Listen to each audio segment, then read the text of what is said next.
big part of optimizing is knowing what your best self and ultimate vision looks like, but then it's also what standards are you going to hold yourself to? What behaviors are you going to engage with? I don't drink, I don't smoke, I get up super early, which means I can't stay up as late, but like, this isn't, rocket science type stuff, and I was not always this person. If you want to optimize for something, it's about knowing what you're actually aiming towards and then building that in phases. It can't all be done at once.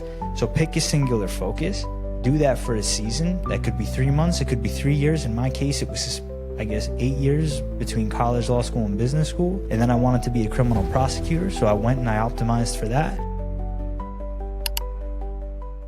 Welcome to the Grateful Podcast. I'm your host, Jack Wagoner, and today I have the pleasure of interviewing Jonathan Cohen. Jonathan is an attorney, athlete, and the insightful host of Inside the Inspired. Through his podcast, Jonathan explores the journeys of individuals who exemplify perseverance, creativity, and the relentless pursuit of excellence. In this conversation, I'm excited to explore how he balances ambition with gratitude, how you can become more mentally tough, and the lessons Jonathan has learned from some of the most inspiring individuals in the world. If you're looking for practical wisdom on building mental toughness and unlocking your potential, this episode is for you. Jonathan, welcome to the show. My man, what an introduction. Thank you, sir. Appreciate it. Great to be here. Of course. Yeah, thanks for coming.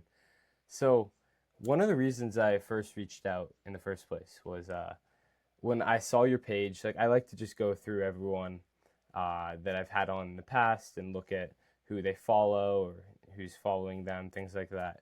And I found your page and I love the things that you highlight. And then I saw in your Instagram highlighted stories, you have one entitled Gratitude, where you share your gratitude journal. And I thought that was awesome because a lot of your brand, as far as I can tell, is about mental toughness and discipline. And I think to a lot of people, they have this idea that you can't be disciplined and ambitious and grateful at the same time. That's kind of what I'm trying to break down. I'm trying to break down the idea through this podcast, but I wanted to understand how in your life you balance gratitude and ambition and why it's important to have both. Coming in hot. Yeah. One of the things that I teach in my seminars is that balance is a lie. There's this idea that we all chase, that there's this perfect day of I have X amount of time with family, X amount of time for self-care, X amount of time for work, X amount of time for Netflix and chill, X amount of time for recreation. And in speaking over 100 high performers over the course of 5 years, ranging from 7, 8, 9-figure entrepreneurs to global best-selling authors, to mentors in my life that have become commissioners of collegiate leagues, over-indexing on the thing is part of recognizing that if you have ambition, it's going to scale proportionally, meaning that your problems grow as you grow. And so that sentiment of more money, more problems is relative and true. And the way I've experienced it is the more I've sought out to accomplish, the bigger the guest, the more degrees I want on my resume, the superficial validation that I chased, the girl that I wanted to marry, the kids that I have, and the family that I want to grow. There's certain ripple effects that come along with decisions like that, that just because you have the intention to go out and try and achieve something great doesn't necessarily mean that things are going to stay common level. It actually means you're asking for more responsibility. I just interviewed Ryan Leake, motivational speaker, inspires millions of people, really high quality individual. And he was talking about this concept that they've been using a lot recently in their businesses, that you asked for this. Recognizing that this whole idea of balance isn't really a thing because as you try to accomplish more, you have to name your sacrifices, right? Discipline. Part of discipline is understanding what you have to give up in order to achieve the thing that you want. And a lot of people go in blindly thinking, I'm going to run a marathon, I'm going to earn $1 billion, I'm going to raise a family, I'm going to have all this ambition, but not realizing that there's a whole other bunch of stuff that comes along with it. And so I've learned in my life that whenever I ask for anything, I have to be prepared to take the good with the bad. You may find this relatable as you're about to enter college. Where I went to college, it was a small liberal arts school, 2,400 kids. And I dated a girl at the time, after I finished 2 years in the Israeli military, who was going to a bigger school, University of Michigan. And I remember going to the parties to visit, and I was like, oh my God, these parties are crazy. And at my small liberal arts school, it wasn't really a scene. And when I came back, I was like, I'm going to throw the best parties ever. And they're going to be legendary, and I can't wait.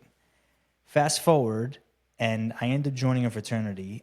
We did throw the best parties ever, and I not so humbly share that we did exactly what I wanted to do, but I didn't consider all the negative things that would come along with it. I didn't think about all the scuffs on the wall, the broken pool tables, the messes to clean up after, the fights that would break out, all of the negative ripples that would come along. And that lesson would carry weight with me throughout my life because I started to think about the consequences that come along with desire and ambition. And I'm not exaggerating when I say that, because through law school, I realized there'd be more that I'd have to take on, that the more I wanted to take on, there'd be more responsibility that comes along with it, but I was prepared. I understood what I would have to give up. And so by understanding my commitment, by understanding my dedication, by understanding my sacrifices, I was able to acquire enough experience that has put me in the position that I'm in today. But in terms of balancing ambition and gratitude, I mean, that exercise that you were referring to, I remember when I did that, it was a monthly challenge, and I challenged everyone that followed me on social media at the time to name 3 things that they were grateful for and to write them out on a daily basis for 3 days. For 30 days, 3 things for 30 days. And they couldn't be the same 3 things every single day. I've later come to find through interviewing authors like Stephen Kotler, Michael Gervais, more, that naming as many as 10 things can be extremely beneficial. I'll leave it to you to cite the sources in the show notes about those books, but the long and the short of it is you have to rack your brain past 3 and 5 to really think about things that you're grateful for. And when you're trying to become grateful, when you're positively injecting thoughts into your brain, to your mind's eye, you can't think about all the other negative things because you're actively searching for things to inject into your mind to be grateful for. So 3 is a great starting point. But when you get to 10, and you do it before you check your phone first thing in the morning, and you allow your brain to warm up into the day, these are the positive habits that allow you to cultivate presence in your life, that ultimately allows you to cultivate that ambition through gratitude. And so that's how I've leveraged it. That's how I've taken everything that I've done and started to be more intentional about the actions that I take on a daily basis. Naming 3 to 10 things that I'm grateful for before I check my phone for the first 30 minutes of the day, letting my mind cultivate presence, my body cultivate presence. I'm not going to sit here and say I go outside and ground. I don't do all that. I read. I don't think I have the perfectly optimized routine, but I have what works for me, and that's not touching my phone, not touching caffeine, thinking about what I'm grateful for, doing some physical mobility, reading an actual book, and then getting into my emails and all that other stuff before 5 a.m. so I could get a jump start on the day. But that's what works for me, and that's how gratitude and ambition come together in my world. That's huge. Yeah.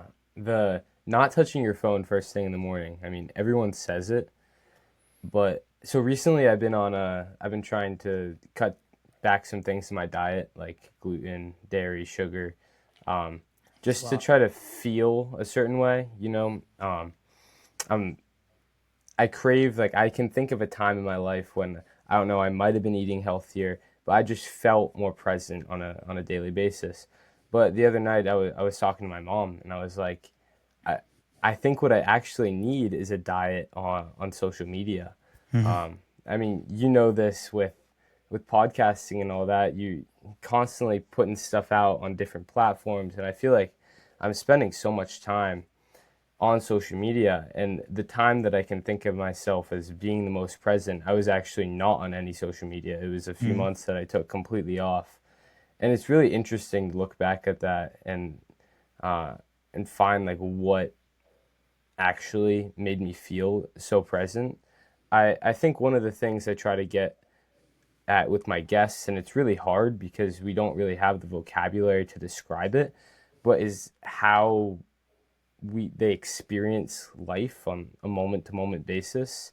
I mean, we all see the outward success that you have or any of my previous guests, right? A lot of followers on social media, money, podcasts, whatever it is. It's easy to see that outward success, but it's so hard to describe what truly feels good and what is real success, that fulfillment you have, and to break down the things that really make you fulfilled. It's oftentimes, I think, not what you think it is.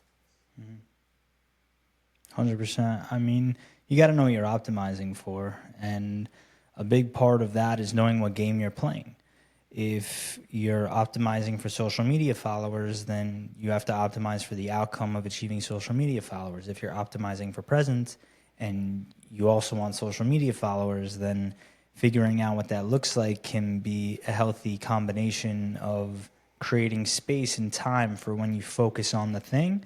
But, you know, a lot of times, at least for me growing up, when I was your age, I had a lot of issues that I was diagnosed with: learning disabilities, critical thinking skills, reading comprehension issues. I got cut from every team I ever tried out for, except for the one time I made junior varsity basketball as a junior in high school. I rode the bench the whole time. So there's a lot of things that were playing labels and endowing all of these different perceptions of me that I was imbuing upon to myself.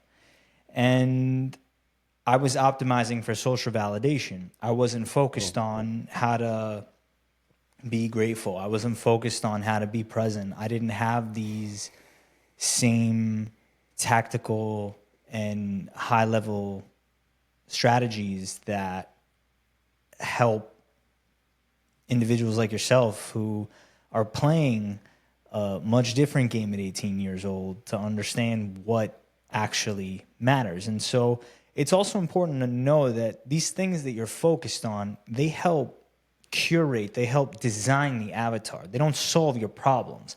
They just help you spend less time thinking about your problems so you could focus on action.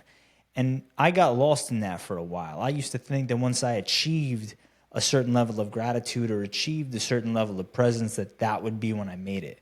That allows me to interpret life and process life as it's happening to me so I can bend reality to my will however I want. It's not just manifesting things. It's understanding what game you're trying to play. And, you know, we were talking about how different social media metrics give a reflection or help understand the actual carryover from how engaged an audience actually is. And it's a very humbling reality. Some of the guests that probably have never... I had Jeffrey Kessler on the podcast. This guy represented Tom Brady, Michael Jordan, Tiger Woods. No social media following whatsoever. Literally, I don't even think he has a LinkedIn photo. And it's one of my most listened to episodes that's ever been downloaded on the podcast. And it's just a reflection of we have all of these metrics and labels that are placed onto us that we think we have to follow, and we don't necessarily take the time to question it. And so cultivating, back to your point, inputs and curating inputs accordingly. There's certain guys out there like Dan Martell. I did this when I was trying to get really fit. I pretty much optimized my entire social media feed so that I was in a constant state of learning how to get fit, how to be present, how to stay grateful, how to build a mindfulness practice. So everything from stoicism to counting calories to intermittent fasting to sprinting to keto, everything was in my feed, and it was tough for me to filter. But over time, I obviously figured out what worked for me. But the point is optimizing your inputs. And like I was saying, Dan Martell talks about this all the time, where he only says, like, I learned so much from TikTok because my whole feed is curated and designed around what I want to learn more about. If it's AI, if it's health, if it's whatever the thing is, he designs his inputs accordingly. An information diet, if you will. And that can go from podcasts you're consuming, YouTube videos you're watching, or books that you're reading, people you're hanging out with, and then the food that you're consuming also. But the information that you take in is more important than anything else. That's why not touching the phone at the beginning of the day, because it's harder throughout the rest of the day. That's where you can build in like that peace and quiet into your life and level set yourself before you enter the world and the world starts asking for things of you. You get to set the intention going into the world. And you have to do that on, not you, the proverbial you has to do that on a daily basis to take control of your life. At least if you're living in 2025 and you have some semblance of a care about the internet, or you use your smartphone on a daily basis, it is very difficult in today's day and age. Even someone today was stopping me in the hall at the office, and I was looking at my phone. I had lunch prepared by a family member, and I was texting them thank you, and then someone passed me in the hall and was like, you young people are always staring at your feet while they're carrying their lunch. And I was like, if only you could see your feet because your belly wasn't so big. Like it did, you know, like it doesn't, you know, like it's just one of the, and I'm usually not that kind of guy. I'm always very empathetic and everything. And I don't mean to sound so rude, but at the same time, it's like, what are the priorities, right? Like I'm the same person who woke up at 4:30 in the morning and didn't touch his phone for 30 minutes and sending emails before this other person wakes up, but everyone's kind of got their stick, right? So I think a big part of it is knowing what you're optimizing for and curating your inputs accordingly. So this way you're focused on what you can control. A big part of gratitude is about what you can control, as you know. So I'll just leave it at that. Yeah. I think knowing what you're optimizing for is a huge takeaway from that. One of the most painful realizations I've had is that I can't have everything I want. So in trying, you talk about this a lot. You talk about discipline and the sacrifices that you have to be made to get the thing that you truly want. But it's hard to accept the fact that we need to make trade-offs. And so knowing what you're optimizing for is a really difficult concept for some people, I think, because they want to optimize for everything.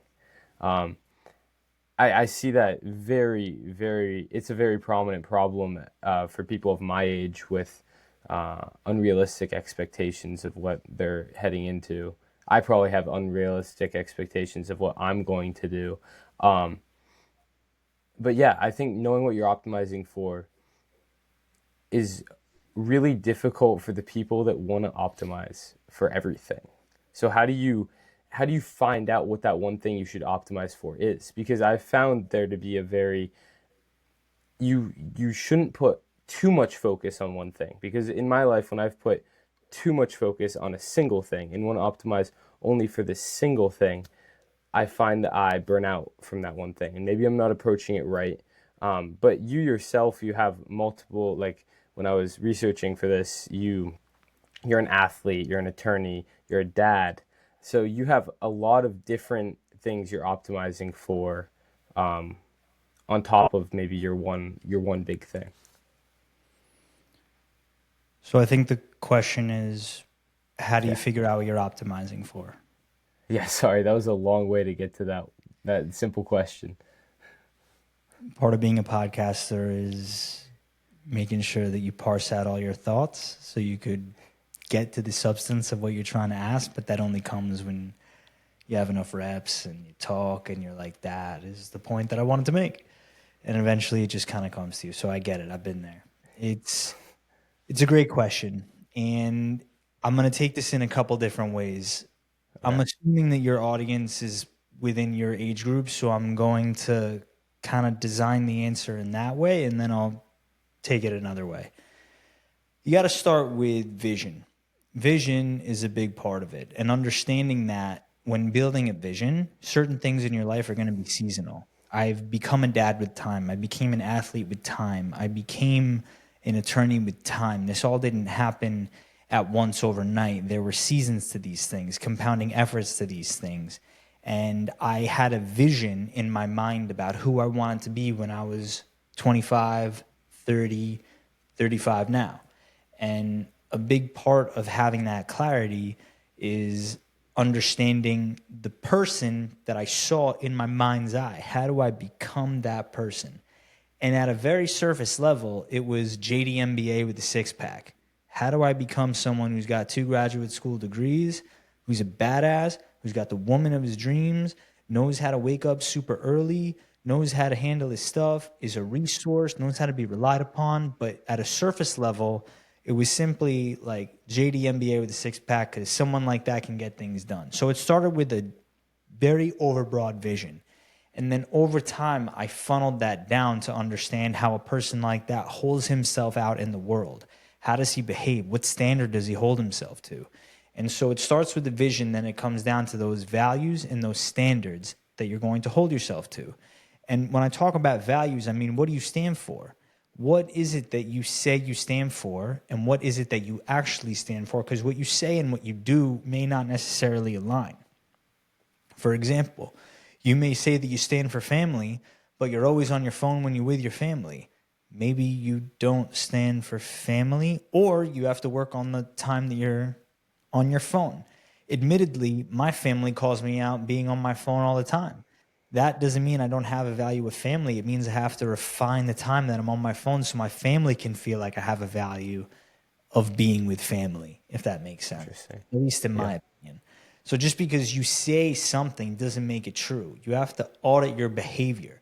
The reason I feel I have a value with family is because everything in my life is designed around family. It's about how can I get all of these other stars aligned so I could spend more time with my family. But I know how much I'm enjoying my time with my family relative to what my family may be experiencing with me, but admittedly, that's where I have the area to work on. So it starts with understanding that the vision comes with time. And so those seasons of becoming an athlete, I'm sure you're referencing some of the philanthropic endeavors that I've done where I've raised a lot of money for doing intense endurance challenges, ultra marathons, ultra strength endurance, and raising awareness for different causes that mean a lot to me over the last 5 years. But all of that comes from a chip on my shoulder that I was someone who couldn't make a team, someone who couldn't finish a mile, someone who couldn't lift a weight, someone who didn't even know what a dip was before he did one. And then a couple months ago, I did 1,000. It's one of those things that, and I didn't raise any money for that. It's one of those things that I understood the type of level of fitness I wanted to maintain. I understood the type of father that I wanted to be, type of father I aspire to be, the type of behaviors that I want to uphold. I was speaking to a high-level attorney today, and he felt super lost. He was like, I just need to get myself together. I was like, you don't need to get yourself together. You're just distracted. And you got to ask yourself, are you drinking? Are you smoking? Are you staying up late? Are you watching TV or hanging out with people you shouldn't be hanging out with? Like, if the answer to any of those questions is yes, then it's not that you need to get yourself together. It's that you need to realize you're engaging in self-sabotaging behaviors that aren't allowing you to be at center to, at a bare minimum, be able to optimize. So if you're not doing the bare minimum, then you can't be upset that you don't have the results that you aspire to have. So a big part of optimizing is knowing a big part of optimizing is knowing what your best self and ultimate vision looks like. But then it's also what standards are you going to hold yourself to, right? What behaviors are you going to engage with? I don't drink. I don't smoke. I get up super early, which means I can't stay up as late. But like, this isn't, rocket science type stuff. And I was not always this person. This is someone that I've optimized for over the last couple of years. My goal of 4:30 a.m. is really a byproduct of I saw this 5, 6, 7, 8 years ago. This isn't something that I just happened upon. And it took waking up at 7. It took waking up at 6:59. It took waking up at 6:20. It took waking up at 5:30 and then regressing back to 7 a.m. and the like. So it's been a process to get to this point. And anyone who tells you differently is lying or they're just an anomaly, which is cool. And if we're going to engage in the comparison game, I can tell you that after having sat with a lot of successful people across multiple disciplines, beyond a reasonable doubt, that they're just people and we're all fallible and we all have our shtick. And ultimately, if you want to optimize for something, it's about knowing what you're actually aiming towards and then building that in phases. It can't all be done at once. So pick a singular focus. Do that for a season. That could be 3 months. It could be 3 years. In my case, it was, 8 years between college, law school, and business school. And then I wanted to be a criminal prosecutor, so I went and I optimized for that. And then I got a lot of bad feedback about why JD was going into criminal prosecution, let alone special victims prosecution. Well, I just thought it was super badass and that it would change me. But I also wanted to help people. And so that put me in a position to gain meaningful experience that made me unequivocally a badass because he was working on things that forced him to level up to a certain standard. Working in an environment where there was a coffee and donuts culture. Working in an environment where there's very high stakes of life and liberty involved. So that forced me to level up. But I also didn't want to sacrifice my habits. I was probably one of like 2 or 3 people that even cared about fitness at all. But I didn't drink, but this environment was conducive to drinking. But I saw in my mind's eye who I wanted to be, and I wanted to be different because I like being different. And I realized that in order to get things that I want, I'm going to have to understand what I have to give up. And in Ryan Leake, again, I'm going to give credit to him for this. In order to do something exceptional, you have to be an exception. You have to do something exceptional. And you got to recognize that now so you don't waste time complaining about things that you don't have now. Because if you aspire to have them, it's going to come down to what you're willing to give up. And you're going to have to optimize for the thing that you want, which means name those things and then ask yourself, is this actually what I want? Is this a desire problem, as Sahil Bloom would qualify it as? So recognize the vision, the values, the standards, your desire, and then you can figure out what you're optimizing for. Yeah. You have to, this goes back to a quote I saw that you wrote. You have to earn your mindset. Mindset is not bought, it's earned. Yeah. So over a long period of time, a lot of trial and error, you developed your mindset. And it wasn't something that just happened overnight. It was hard work, time put in. I find it really interesting being at this point in my life, listening to people talk about how they got to where they're at.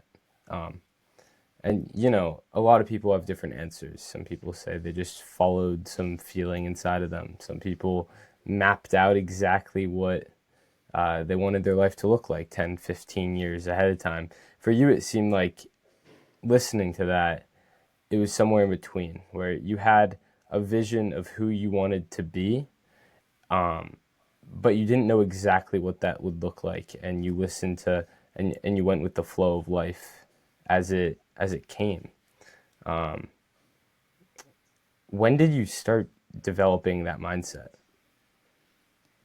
Well, somewhere in between my college counselor that I was paying laughing at me in front of my parents when I told her where I wanted to go to school and telling me that my parents would have to buy a building if I wanted to get in there.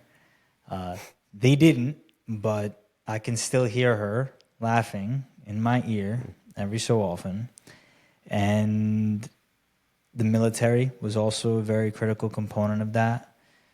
I think that resilience and adaptability is a virtue, and you cultivate that virtue by proving to yourself that you're capable of certain things. And so doing super hard things like becoming an SVU criminal prosecutor in the Bronx, making it a job that I didn't even think that I could get, let alone do for 3 years. Same thing with getting into law school. Same thing with getting into business school. I optimized for those things because I was told I wasn't an academic. I read 100 plus books, hundreds of books at this point, humbly. And I've interviewed tens and tens of authors at this point. And a big part of it is realizing that it's not one moment that changes you. It's a series of moments. And a lot of people talk about inflection points in their life as if it's this, pardon me, come to Jesus or come to Moses or come to Buddha, whatever your thing is, that changes them. And maybe that's what it is for them. I've definitely had a spiritual experience or two when I've been in some deep pain cave endurance challenges that I already believe in God, but like just put that on a whole other stratosphere of feeling. And I think a big part of the mindset comes from a lot of people betting against me, a lot of people thinking that I needed a lot of help, and me not that I didn't want it, me just wanting to prove to myself that I am not somebody who needs it. So I can help, so I can give, so I can show up in a meaningful way in this world and be of service and be of value. Not someone who's admired, but someone who's doing his part. And I know that if I can become this person who wakes up at a certain hour, who creates a certain amount of value for a business, who has prosecuted hundreds and hundreds of crimes, who shows up and is reliable, who sits down across from 7, 8, 9-figure entrepreneurs, creators, authors, all these talented people, and add value to a conversation, it becomes evidence over time that not even I can question. And I say all of that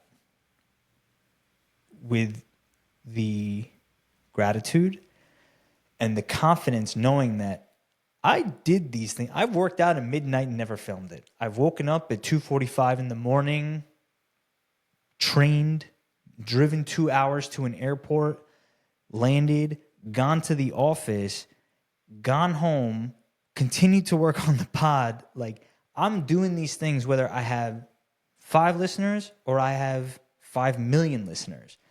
This will be me. I do these things because I'm intrinsically motivated to do them. I get up and I speak to students, to judges, to lawyers, to doctors, to professionals all around the country, from a kid who couldn't get into college to lecturing at Stanford University. It's become a big part of who I am to overcome these things because I wanted to give myself a chance. I wanted to show myself what's going to happen if I make this happen, if I'm patient enough, if I am dedicated enough. What can I really do? How far can we push this thing? Could we run a half marathon? What about a full? What if we ran 50? What about 58? What if we just ran right over it? Could we do 100 pull-ups? What about 100 a day? What if we did like 500? Bro, you think you could do 1,000? What about push-ups? All right. How many people can we help? How much money can we raise for the business? How many sales can we generate? How many problems can we solve? All right. Let's optimize for that. the conversation started to change. It wasn't, well, oh, I wish that people would just see me for me. It was more, it was less, how do I get people to like me? And more, how do I show myself I'm exactly who I say I am? There's one thing that you mentioned earlier about how you can't have everything that you want. Well, Ray Dalio, founder of Bridgewater, I want to say largest hedge fund in the world, says something very profound. Yes. You can't have... Got it right here. So then you know this, right? You can't have everything you want, but you can have anything you want. So you just got to figure out what that anything is. And if you could figure that out, then you'll get it. I wanted to be a speaker. I wanted to be a podcaster. I wanted to be someone who read. I wanted to be someone who runs, who lives, who shows up, who wakes up early, who does these things. So I optimized for them one at a time, and they compounded. And for now, this is who I am. And this person will evolve, and I'm sure that version of him will evolve too. But I know that I'm playing an infinite game. And for as long as I can walk, run, breathe, train, I'm going to do those things deliberately to the best of my ability every single day and see what happens. I love that. I hope you're enjoying this episode of the Grateful Podcast. I'm interrupting to let you know that it would mean the world to me if you could share this episode with someone that you think would enjoy it, or leave a review down below so I can learn what I can do better and what I'm doing well with this podcast. It's a passion project, and I really want it to turn into something that helps people everywhere. Thank you so much for listening. I hope you enjoy the rest of the episode. You said something, and it reminded me of a quote by Alex Ramosi. You don't become confident by shouting affirmations in the mirror, but by having a stack of undeniable proof that you are who you say you are. Outwork your self-doubt. It's one of the best quotes. One of my favorite quotes. It's one of the best quotes ever uttered by a human. It's fantastic. And I think that to myself whenever I have any doubt. Once you start doing these things, you can outwork the demons that want to bring you down. You can reach a point where you just do it. One of your big things is mental toughness, and so much of I don't know how I want to phrase this, but so many people conflate having mental toughness as being mean to yourself. But being kind to yourself is not eating that junk food you want to eat, or going on Instagram at 12 p.m. at night, right? Or 12 a.m. That's not being kind to yourself. So having discipline and being mentally tough and doing the thing that it will help you get closer to what you're optimizing for, that's being kind to yourself. That's making yourself a better person. That's building towards what you want to build. And I think that's something that's so misunderstood and is at the root of a lot of problems we see. I mean, you said it right. You said it very well. You definitely captured it when you say that there's a misconception around what mental toughness is. Mental toughness, as I've come to learn, is a practice. It is a practice composed of self-love. It is positive self-talk. It is perseverance, fortitude, gratitude, grit. And a lot of people will call all of those words synonymous. But in my view, they are values. They are values to be adhered to. And how you go about living those values requires intention. And toughness isn't about that grind. It's not necessarily about ruggedness. It's about how you show up in the world and allow yourself to respond to difficult situations as they arise. That can be a hard conversation with a loved one. That can be getting out of bed at an hour that you don't want to. That can be studying for an exam. That can be a lot of different things to a lot of different people based on the scope of what you're dealing with. Dr. Edith Eger, in her book, The Choice, compares two women experiencing the same degree of trauma. One received the gift of an Escalade in the wrong color. Another one was a victim of a really bad domestic violence crime. Both experiencing trauma to some degree, and both in their head and in their feelings, but vastly different human experiences. And so mental toughness comes down to your ability to be kind to yourself and present in those moments and respond to those moments with grace. So again, you spend less time in feeling and more time in action. And it's injecting that positivity. It's having an optimism that you are capable of doing the thing when the odds are very much stacked against you. And cultivating that level of mental toughness can only happen when you practice making hard decisions and practice keeping promises to yourself, making sure that you follow through on the things that you say that you're going to do. And that's what makes somebody tough, that they've kept enough promises to themselves to the point that there's enough evidence that not even they can question, so that the self-doubt is at a very low bar. And the standard for what you consider to be reliability is met because you are doing the things that you say that you are going to do. And so that is what makes somebody tough, somebody that can respond with optimism, with grace, to embrace a challenge as it presents itself, accept the pain that comes along with making a hard choice of continuing towards a goal that feels maybe pointless, but it aligns with doing the thing that you said that you were going to do. 40 miles into a 58-mile run, you can imagine I did not want to finish it. You can imagine that my body was in a lot of pain and that a lot of people that I love were doing their best to try and keep me safe. And for me, my own inner voice was trying to keep me safe. No one's going to care if you finish, man. Don't worry, you raised enough money. It doesn't make a difference. You still ran plenty. All that voice is trying to do is keep me safe. All it's trying to do is prevent me from doing the thing. What makes me mentally tough is that I finished it because I didn't want to, because there was so much doubt that ran through my mind that I can still hear those voices.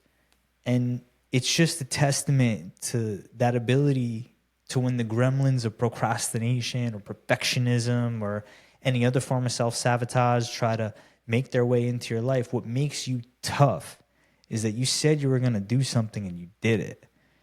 And for me, that's what mental toughness is about. So where's the line between I did it and where's the line? I guess what I'm trying to ask is there's this idea that you'll never do enough, right? So some people are continually searching for more, and that is sometimes conflated with being mentally tough, with being ambitious. For you, where's the line of I've done enough? And is there ever a point where you can actually let off the gas?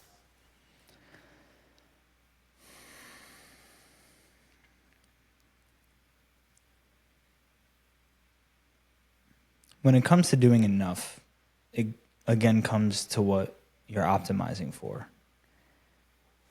The people that I imagine are listening to this have a ton of ambition. How do you tame that ambition? Should you tame that ambition?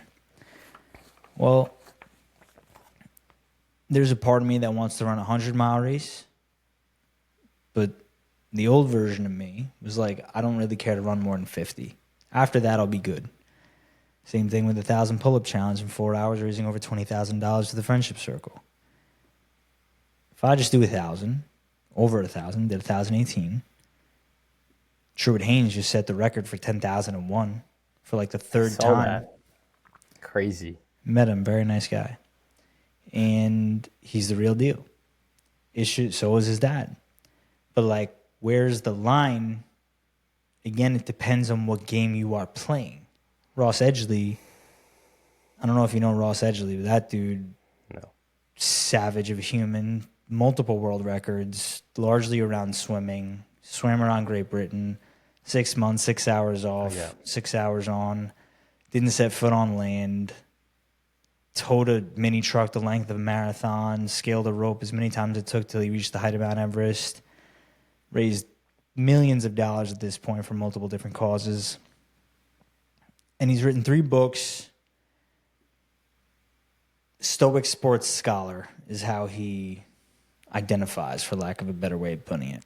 And he has this awesome quote in his first book that talks about fitness is a journey that you start and never finish. And he also has this pyramid in the book that reflects the different levels of fitness, from the law of body basics all the way up to recovery. Progressive overload's in there, etc. And at the top of the pyramid, there's no peak, to represent the sentiment that fitness is a journey you start and never finish, and show that there's infinite possibility, infinite games. The line is recognizing where you've tapped everything that you can from the experience. There's a difference between recognizing times in your life where you're complacent and maybe it's time for a shakeup, versus, okay, I've kind of saturated everything I can from this experience, and if I go from 1,000 to 2,000 pull-ups, or from 58 miles to 100 miles, maybe there's a time and place for that in my life, but is that time right now? Is that time going to benefit my daughters? Is it going to benefit me to be a better father to my daughters? Is it going to, what's the ROI on my time? What is the value of my investment? Is it more injuries? Is it more maintenance? Is it more bragging rights? Is it a world record? Is it raising more money? Is there more of a positive impact that it can have? And if it is, relative to what, right? Name my sacrifices. Understand what I have to give up to get the thing. And so maintaining a high level of fitness gives me a lot of latitude to try things, especially because every single person that knows anything about some of my fitness background always has the question of what's next. And it's not just me. I hang out with a lot of high performers. I just had Eli Winninger on. Dude just finished like a 250-mile run. Like, he was wheeled to the airport, like in a wheelchair. He was getting on the plane. Like, that's not in my vision. It's just not. I love the dude. I'm so proud of him. He did something amazing, but I'm not the guy to do that. And that's not to say that I can't run a 250-mile race. Maybe at some point. I've been following Goggins for years. Yesterday, I found out that he did 8 100-mile races back-to-back for 8 weeks. 8 weekends in a row, dude ran 100 miles. I found that out yesterday. I read both his books. I did the Goggins challenge and added 2 miles. I watched hours of this dude's content. I literally was inspired to do the pull-up challenge by his attempts at the pull-up record and eventually setting it before being broken by Truett recently. Like, what was the ROI on that? I don't know. Obviously, it was part of his legacy in becoming Goggins, but like, I don't have that same ROI. I'm trying to be a great dad. I'm trying to be a great athlete. I'm trying to build a podcast that inspires individuals. I'm speaking on stages, impacting attorneys on how to cultivate well-being in their life. And I run a business unit at a global technology company a global technology company and distributor that is making a real impact in today's world. So like, there's a lot of things that I am focused on, but at the same time, I've had this vision, you know? So the line becomes understanding, where am I investing my time and what am I getting back for investing my time? And is that what I'm truly optimizing for? And if the answer to any of those things is, okay, yes, I want to be someone who says that they did X amount of pull-ups and runs a certain amount of miles, And that's going to benefit all of these other buckets of my life that I care about, from fitness to family to work to whatever the thing is, then yes, I will do that. If not, then no, I will not. So you got to know what game you're playing in order to know where that line is and the value of your time. Right. Yeah, I have a mentor who told me that one of the most important skills I can develop is recognizing diminishing returns in what I'm doing. And great when advice. I heard that, it really changed something for me, because like before, I like when I read Principles, I still have it out. I got to the point where I had about 100 pages left, and I thought to myself, I've gotten almost everything out of this. Normally, in my old mindset, I would have just finished it, right? And I still am going to finish it at some point, but I had other books and other priorities I wanted to get done. So I still have I have like 85 pages left, and I definitely am going to read it soon. But recognizing that right now, I don't think that's what's going to benefit me. That's been a real game changer, because I've for so long just held myself to certain things and to certain commitments that might have not been beneficial to me. Like I'm a rock climber, so I love the pull up challenge comparisons. And when I was training for rock climbing at the very beginning, pull ups were a huge exercise that helped me. But once I was able to do like 30 pull ups without falling, it's like you're not gaining anything by training pull ups. You can add weight, sure, that's gonna get you stronger. You can do one arms. Last week I just did a one arm pull up on a Wow, that's 22 very impressive. millimeter edge. That is very That's like my impressive. dream pull up. That sounds so nerdy, but like it was huge for me. Very But impressive. recognizing, That'd be huge for anybody. yeah, thank you. Uh, but again, that's also not my. I recognize that I don't need to train that right now, because that strength that strength should mean I should climb a lot harder than I do, but my technique's not good enough. So it really helps you when you realize, oh, I'm overdoing this, but doing this right now is not actually going to benefit me in the direction that I want to go in. And I think you explained that better than I've ever heard it. It really helped me. I think I'm going to take that forward really well. Cool. I appreciate that. That's awesome, man. That's awesome. I think a big part of it is, you know, you gave a really good example with focusing on technique relative to strength. I mean, that's why I'm training for a sub 3 hour marathon now. My whole life, it's like, I can't optimize for speed. I couldn't finish a mile. And then when I got comfortable running far, the sub 3 hour marathon, I mean, I know guys I followed for years that still haven't been able to achieve it. And they were like making it a thing. They made way better content that I could ever make about it, but like they didn't get the outcome. And it's not a competitive thing. It's like just to show how difficult it is. And so for me, it's like, well, can I do this? Like all of these other super fit people just kind of subtly moved on, but like it's noble that they tried, but like, am I just going to be another one of those? Or like, can I do this? Like, this scares me. This is hard. And it's objectively hard. And it's a different hard than I've optimized. Everything has always been about volume, doing as much as I possibly can. Now it's a way different strategy. Now I have to bring rest in. Now I have to bring a coach in. Now I have to, it's not just my grit and grind over a long period of time that's going to get me through. It's how can I deal so deeply in the present for a shorter period of time, significantly shorter, but suffering at a higher level. But now focusing on different systems to help optimize my focus, it's showing up in other areas of my life. Because I have to make sure I get to bed earlier so I can wake up earlier, but that only gives me a certain amount of time with my family, and then I still have to focus on my business. I still have to focus on my full-time position. So there's a lot of different layers that come along with it, but picking new goals that scare you is another good litmus test to understand. Like you were giving the example of the book. I mean, you said you were going to finish it, so I imagine that you will, especially with so little pages left, but like it did, and it doesn't even matter when. I remember what got me back in to reading, or got me into reading after I finished law school, was Treasure Island. Was sitting on my nightstand in my parents' house for like 5 years. Yeah. And it was just sitting there staring at me. And whenever I would come home to visit, I would see it. And then one day I just picked it up. I read the whole thing. And then after I finished, I was like, what should I read next?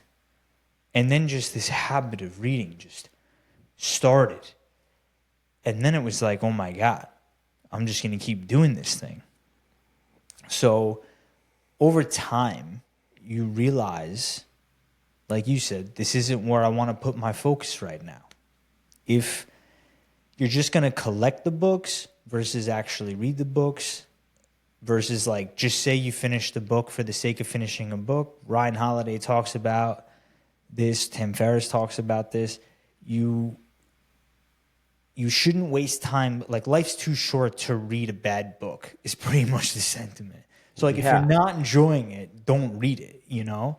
But at the same time, like, I have suffered through books because I felt that there was something on the last page that would give me something meaningful.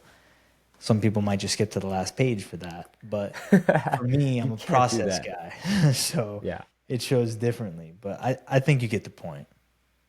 Yeah, 100%. Reading's huge. I find when a while ago, at the beginning of the conversation, I brought up like the different things in my life that make me just feel good, right? And reading is definitely one of those things. When I'm reading books that add value to my life, and especially substituting that in for time on social media, it's one of the biggest changes I've seen in my life. It just comes from that, because the information from a book, I don't care. I could be watching reels of the author or reading the book. It is such a different experience. And I think it's really interesting. I'm not quite sure why. I don't know the science behind it, but it's fascinating how big a difference that makes. Well, listen, the fact that you're taking on having these conversations at an early age, at an early stage in your career with some of the other guests that you've had on, and I've seen those conversations, it's a testament to where you want to take yourself. And, you know, I value my time, but there's another young man, James Bracken, who's also been on the podcast.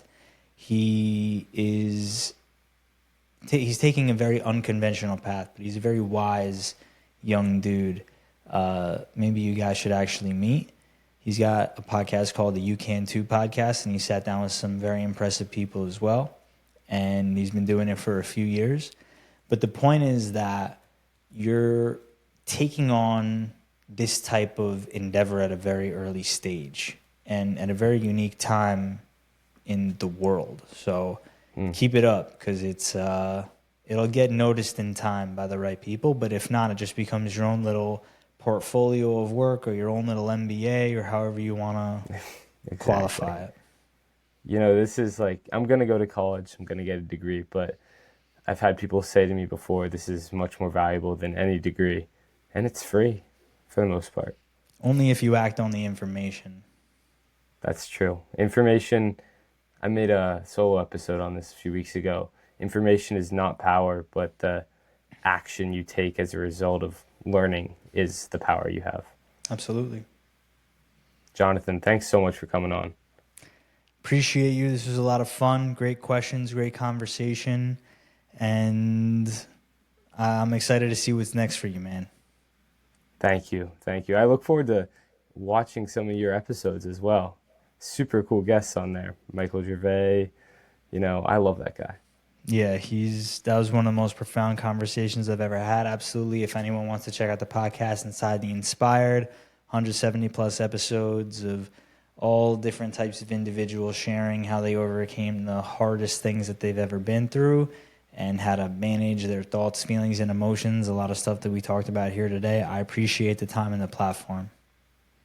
Thank you. Thank you so much for tuning into this episode of the Grateful Podcast, guesting Jonathan Cohen. Make sure to go check out Jonathan's podcast, Inside the Inspired, where he talks to guests ranging from people like Michael Gervais to, young guys like James Bracken, who also has a podcast like mine. I really enjoyed this conversation. Love talking to fellow podcasters, and I hope you did too. Make sure to leave a review down below or share this with someone that you think would really enjoy it. Thank you so much for listening or watching.